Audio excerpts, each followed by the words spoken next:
Fourth views, चौथा विचार, बाकी ठीक।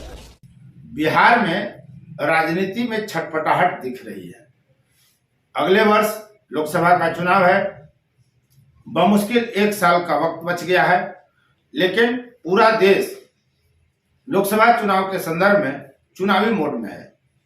और जहां बिहार की बात आती है, वहां राजनीति सबसे तेज गति से कुलाचे भरते हुए दिखती है। सवाल यह है कि आखिर नीतीश कुमार इतना बेचैन क्यों है? वजह क्या है इनकी बेचैनी की? जबकि वे पीएम बनना नहीं चाहते हैं, यह बात वे बार बार दोहरा रहे हैं। याद रखिएगा, राजद हमेशा यह कह रही है कि आपको पीएम बनना है, और नीतीश कुमार बार बार कह रहे हैं कि वो पीएम का चेहरा नहीं है। तो फिर सवाल यह उठता है कि वो इतने बेचैन क्यों हैं? देश में जितने राजनीतिक दल हैं और जितने लोकप्रिय बड़े कद के नेता हैं, आप सबसे अधिक बेचैनी नीतीश कुमार में देख रहे होंगे। लोकसभा चुनाव को लेकर काफी छटपटाहट है। तो आखिर वजह क्या है? इस वीडियो में हम इसी की पड़ताल करेंगे। आप देख रहे हैं फोर्थ व्यूज और मैं उपेंद्र कश्यप। तमाम राजनीतिक दल, तमाम नेता सक्रिय हो चुके हैं और देश के कोने कोने में यह बात चल रही है कि 2024 का अंजाम क्या होगा, परिणाम क्या होगा, कौन बनेगा देश का प्रधानमंत्री, भाजपा की स्थिति कितनी खराब होगी या कितनी मजबूत होगी, गैर भाजपाई दलों में, विपक्षियों में क्या एकता बनेगी, क्या विपक्षी एक हो सकेंगे, क्या कोई एक उम्मीदवार हर लोकसभा क्षेत्र में विपक्ष के तरफ से होगा, क्या 2 या 4 या 5 या 6 कितने धड़े होंगे राष्ट्रीय स्तर पर लोकसभा के चुनाव में। इन तमाम मुद्दों की चर्चा चल रही है। इस बीच नीतीश कुमार की बेचैनी देखते बन रही है। तो उनकी बेचैनी की वजह क्या है? आपको याद होगा कि जब कांग्रेस शांत थी तो नीतीश कुमार भी शांत थे। कांग्रेस की तरफ से थोड़ा सा इशारा मिला और नीतीश कुमार फुदकने लगे, कूदने लगे, तोड़ने लगे, दौरा करने लगे। दरअसल कांग्रेस भी मजबूर थी। कांग्रेस ये मानकर चल रही थी कि उसे हर हाल में राहुल गांधी को ही प्रधानमंत्री का चेहरा बनाना है। राहुल के ही नेतृत्व में कांग्रेस चुनाव लड़ेगी और परिणाम के बाद यदि स्थिति बनती है तो राहुल गांधी ही प्रधानमंत्री बनेंगे। लेकिन मानहानि के मामले में मोदी सरनेम को लेकर जो मानहानि का मुकदमा चला सूरत के न्यायालय में, उसमें जो फैसला प्रतिकूल आया राहुल गांधी के, 2 साल की सजायाफ्ता हो गए, उनकी संसद सदस्यता चली गई, 6 वर्ष तक अब वो चुनाव नहीं लड़ सकते हैं। तो ऐसी परिस्थिति में यह आशंका बलवती हो गई है कि संभव है कि वे चुनाव लड़ने लायक ही न रह जाएं 2024 के लोकसभा चुनाव में। अब ऐसे में जब वो चुनाव लड़ेंगे ही नहीं तो प्रधानमंत्री का उम्मीदवार कैसे होंगे? यहाँ उनकी संभावनाएं खत्म हो गई। कांग्रेस के पास राहुल के अलावा कोई चेहरा नहीं दिख रहा।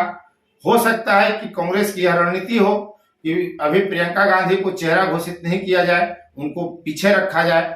जब मौका मिले तो हो सकता है कि प्रियंका गांधी को ही प्रधानमंत्री बना दे कांग्रेस। कौन जानता है कि आगे चलकर क्या होगा। फिलहाल कांग्रेस की स्थिति यह रही कि जैसे ही राहुल गांधी की सदस्यता चली गई, उनके चुनाव लड़ने पर रोक लग गया, तो फिलहाल यही स्थिति है कि संभव है कि लोकसभा का चुनाव वे नहीं लड़ सकें। ऐसे में उनके पास प्रधानमंत्री का चेहरा कौन होगा? विपक्षी एकजुटता की जरूरत उनके सामने इसीलिए आन पड़ी है कि अब विपक्ष को एक किया जाए। आपने सुना भी होगा, कई नेता यह कह रहे हैं कि यदि विपक्ष एक नहीं हुआ तो नरेंद्र मोदी सबको निगल जाएंगे, सबको तंगो तबाह बर्बाद कर देंगे। दूसरी तरफ नरेंद्र मोदी यह कह रहे हैं कि हमने लूटने की योजनाएं बंद कर दी, अब लूटना संभव नहीं है। इस देश में 10 करोड़ लोग ऐसे थे जो धरती पर ही नहीं थे और उनके नाम पर भी योजनाओं की राशि जाती थी, वह बंद कर दिया। इसलिए तमाम विपक्षी एकजुट हो रहे हैं। बहरहाल यह मामला अलग है, लेकिन फिलहाल जो स्थिति है, विपक्ष एकजुट होने का प्रयास कर रहा है। यह और बात है कि कभी शरद पवार के सुर अलग हो जाते हैं, कभी ममता बनर्जी के सुर बदल जाते हैं, कभी नवीन पटनायक रुचि नहीं दिखाते तो कभी अरविंद केजरीवाल खुद ही प्रधानमंत्री बनने की रेस में सबसे आगे अपने को मानते हैं। इतनी महत्वाकांक्षा तो उनके पास है, लेकिन सब कुछ शांत था। राहुल गांधी के खिलाफ मानहानि में मुकदमे में जो फैसला आया उसके बाद मल्लिकार्जुन खड़गे ने सबसे पहले नीतीश कुमार को और फिर शरद पवार को, राष्ट्रीय कांग्रेस पार्टी राकांपा के सुप्रीमो शरद पवार को फोन किया। जदयू के सुप्रीमो नीतीश कुमार, बिहार के मुख्यमंत्री नीतीश कुमार दौड़े तुरंत दिल्ली चले गए, चार्टर्ड विमान में गए, इसलिए उसको भाजपा कह रही है कि वे राजनीतिक पर्यटन पर निकल रहे हैं। लेकिन अब स्थिति यह आ गई है कि नीतीश कुमार लगातार दौरा कर रहे हैं। अभी तक वे दिल्ली के मुख्यमंत्री, आम आदमी पार्टी के सुप्रीमो अरविंद केजरीवाल से मिल चुके हैं, सीपीएम के नेता सीताराम येचुरी से मुलाकात कर चुके हैं, उत्तर प्रदेश के बड़े कद्दावर नेता सपा सुप्रीमो, उत्तर प्रदेश के मुख्यमंत्री रह चुके अखिलेश यादव से उनकी मुलाकात हो चुकी है, बात हो चुकी है। बंगाल के मुख्यमंत्री बंगाल शेरनी, टीएमसी तृणमूल कांग्रेस की नेत्री ममता बनर्जी से उनकी बात हो चुकी है। जबकि आपको पता है कि ममता बनर्जी के सुर अलग है, अरविंद केजरीवाल के सुर अलग है। हम बार बार यही सवाल पूछ रहे हैं कि आपको बार बार यह कहना पड़ रहा है, एक रणनीति के तहत ही सही आपको कहने की जरूरत महसूस हो रही है। आप किसी रणनीति के तहत कह रहे हैं बार बार कि हम प्रधानमंत्री का चेहरा नहीं है, प्रधानमंत्री के दावेदार नहीं है, तो फिर आप इतने बेचैन क्यों हैं? दरअसल नीतीश कुमार की उम्र ढलते जा रही है और यह कई बार व्यक्त भी कर चुके हैं। एक बार तो कह भी चुके हैं कि वे इनका आखिरी चुनाव होगा 2020 के विधानसभा चुनाव में। बहरहाल आखिरी कब होगा ये तो नीतीश कुमार ही जानते हैं या फिर ईश्वर जानता है। लेकिन उन्होंने 2025 का बिहार विधानसभा चुनाव राजद के नेता तेजस्वी यादव के नेतृत्व में लड़ने का ऐलान कर मोहलत तो पा ही ली है राजद से कि तुम निष्कंटक राज करते रहो, हमको निष्कंटक राज करने दो, और 2025 में तेजस्वी यानी भतीजा के नेतृत्व में चच्चा चुनाव लड़ेंगे। यानी 25 तक उनको शांति से मुख्यमंत्री का पद पर बने रहने दीजिए। दरअसल लोकसभा के चुनाव में 2014 में भी जदयू ने अपनी ताकत आजमाइश करने की कोशिश की थी। आपको याद होगा 2014 के लोकसभा चुनाव में जब नीतीश कुमार नरेंद्र मोदी के व्यक्तिगत विरोध के कारण एनडीए छोड़कर अलग हुए थे, तो जब लोकसभा चुनाव में प्रचार करने निकलते थे तो लोगों से बिहार के विकास का हवाला देते हुए यह कहते थे कि अगर हमने काम किया है तो हमको मजदूरी दीजिए।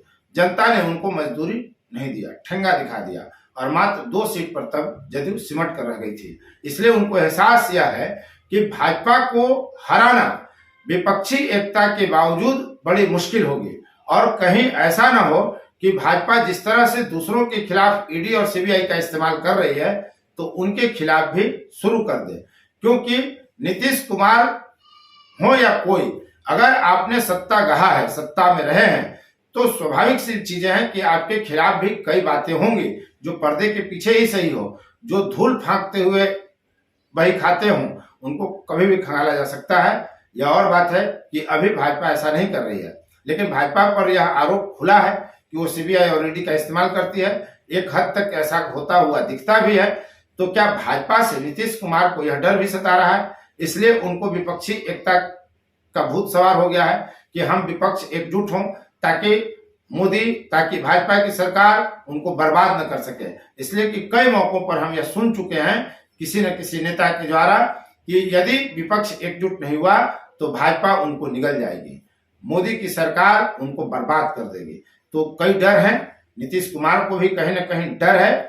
कई कांड आप देख चुके हैं विगत में। जनता क्या सोचती है, सवाल का जवाब क्या हो सकता है, जरा इस पर आप दिमाग लगाइए। नीतीश कुमार राजनीतिक यात्रा कर रहे हैं, लोगों से मिलजुल रहे हैं, विपक्ष को एकजुट करने की पूरी कोशिश कर रहे हैं। दरअसल कहीं ना कहीं यह उनके मन में है कि 2025 उनका आखिरी चुनाव होगा, 2024 का लोकसभा चुनाव उनके लिए आखिरी होगा। तो क्यों नहीं ऐसी कोशिश की जाए कि बिल्ली के भाग से शिखर टूट जाए। वे इसी फिराक में तो कहीं नहीं है कि जब कई लोग, जब एक विपक्ष को भी यदि मान लीजिए बहुमत नहीं आता है और भाजपा अगर सरकार बनाने से चूक गई, कुछ सीटें कम आई, तो कई उम्मीदवार जब सामने आएंगे तो उस उम्मीदवारों की भीड़ में, कई दावेदारों की भीड़ में या 2 की लड़ाई में हो सकता है कि नीतीश कुमार को ही पीएम मान लिया जाए। इस तरह के उदाहरण देश ने देखे हैं कि जब कोई नहीं मिल रहा था तो किसी और को बना दीजिए, भले वो पसंद न हो, भले वो ताकतवर न हो, भले वो सक्षम असक्षम जो भी रहे हों। तो ऐसा भी हुआ है इस देश में। इसलिए यह मानकर नीतीश कुमार चल रहे हैं कि हम यदि पहल कर रहे हैं, हम यदि एकजुटता का प्रयास कर रहे हैं, भाजपा को हराने का ऐलान कर रहे हैं, विपक्ष को एकजुट करते चल रहे हैं, तो हो सकता है कि भाजपा जब सत्ता से चूक जाए और विपक्ष बनाने की स्थिति में आए, लेकिन दावेदार कई हों, तो इनका नाम सामने आ जाए और ये गलती से ही सही देश के प्रधानमंत्री बन जाए, जैसे कई बार पूर्व में हो चुका है। और पूर्व की घटनाएं वर्तमान को कुरेदती हैं और भविष्य के लिए नींव करती हैं। तो क्या नीतीश कुमार अतीत की घटनाओं को, उदाहरणों को दिमाग में अपना बिठाकर वर्तमान की राजनीति रणनीति बुन रहे हैं ताकि भविष्य उनका बेहतर हो, भविष्य में उनको बड़े पद मिल जाए? तो आप देखिए कि 2024 के लोकसभा चुनाव में क्या होता है। हम भी उस पर नजर रखेंगे और जैसा होगा वैसा आपके सामने फिर प्रस्तुत किया जाएगा। अब तक इस वीडियो में बने रहने के लिए आपको बहुत बहुत धन्यवाद। फोर्थ व्यूज, चौथा विचार, बाकी फिर